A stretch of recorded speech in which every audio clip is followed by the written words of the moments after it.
नमस्कार, मी नैना आव्हाड. आपण ओळखलंच असणार, यापूर्वीचे माझे बरेच व्हिडिओ आपण बघितले असणार.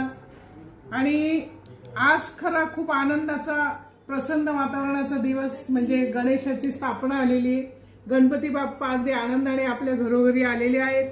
आणि आपल्या सर्वांना माहितच आहे गणपती बाप्पाचा अतिशय आवडता खाऊ म्हणजे मोदक. मग मोदकाचे अनेक प्रकार आपल्याला माहित आहेत.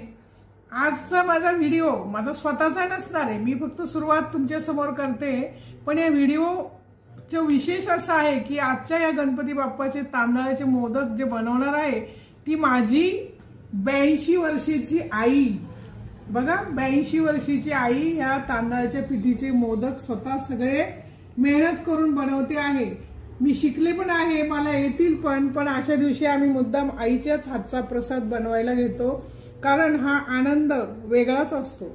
आणि बघा, आजकालच्या युगामध्ये आपण 50-50, 60-60 वर्षाच्या स्त्रियांना पण काही कामं करायला होत नाही, अनेक आजार अनेक व्याधींमुळे. पण आमची 82 वर्षाची आई, तिला थोडेसे मध्ये मध्ये प्रॉब्लेम होतात, पण मनाने अतिशय उत्साही असल्यामुळे, अतिशय आवड असल्यामुळे वेगवेगळे पदार्थ ती बनवतच असते. चला तर आपण आईकडून थोडक्यात माहिती जाणून घेऊया. जरी आपल्याला या सगळ्या गोष्टी माहीत असल्या तरी 82 इयर्सच्या आईकडून तिचं काय म्हणणं आहे ते बघूया. आई, तू हे बनवते, याचं काय नाव आहे? उकडीचे मोदक. पुन्हा एकदा सांग. उकडीचे मोदक. बरं, तू याच्यासाठी काय काय साहित्य घेतलं ते पण सांग. तांदळाचं पीठ, जितकं तांदळाचं पीठ तितकंच पाणी. थोडं मोठ्याने बोल. पाणी उकळलं, त्याच्यात थोडंसं मीठ टाकलं आणि ते कोरडं पीठ हलवून घेतलं पाण्यामध्ये आणि झाकून ठेवलं जरा. आणि सारण करायला ओलं खोबरं, नारळाचं खोबरं थोडंसं तुपात परतून, नंतर गूळ टाकला, ते परतून घेतलं. वेलची, जायफळ हे सगळं टाकलं. वेलची आणि जायफळ ते टाकायचं. हां, ड्रायफ्रूट. हां हां, बोल. ते टाकलं आणि ते सारण गार झाल्यावर पीठ चांगलं मळून घेतलं, हे उकडलेलं. त्याचं गार पाणी लावून गोळा करून घेतला आणि त्याचे असे मोदक करते आता. हां, शक्यतो आईने सांगितलं तांदळाची पिठी, तिची खिशी घेतली, थोडंसं मीठ घालून, तूप घालून चांगली घोटून.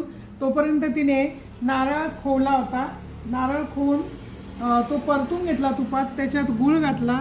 नंतर काजू बदामचं किसमिस व्यतिरिक्त जे ड्रायफ्रुट्स आहेत ते घातले बारीक करून, गूळ घातला. आणि नंतर पुन्हा ही खिशीचं भांडं उघडून तिने ते चांगलं एकजीव मळून घेतलं आणि त्याचे असे उंडे केले. आणि बऱ्याच ठिकाणी आपण बघतो साच्यात घालून हे मोदक केले जातात. पण इतक्या जास्त वयात सुद्धा आमची आई बघा, थोडा हाताला, तिच्या अंगठ्याला प्रॉब्लेम पण आहे, तरी पण तिचा हट्ट असा असतो की मी माझ्या हातानेच हे पदार्थ करून खाऊ घालणार. मग हाच तर तिचा उत्साह आम्हाला फार आवडतो आणि आम्हाला सुद्धा तिने असेच संस्कार केलेले आहेत. तर अशा पद्धतीने आई मोदक करते. बघा, आता ती पुन्हा भरणार आहे मोदकातलं सारण. या सीझनला हे मोदक खाणं आपल्या हेल्थसाठी खूप चांगलं असतं, उपयोगी असतं, म्हणून या पद्धतीचे हे मोदक बनवले जातात. चला तर या आईच्या हातचे अतिशय प्रेमाने बनवलेले मोदक आपण सर्वजण खाऊया. नक्कीच वाट बघतोय. बघा, अरे मोदक खायला येणार आहात आपण, पण हे मोदक पूर्ण अशा पद्धतीने तयार झाल्यावर 10 ते 15 मिनिटं एका भांड्यामध्ये व्यवस्थित पद्धतीने ठेवून ते वाफवून घ्यायचे आहे. आणि वाफवलेले पदार्थ ह्या सीझनला खायला हेल्थसाठी खूप चांगले असतात, हे आपल्या सर्वांना माहीत आहे. चला तर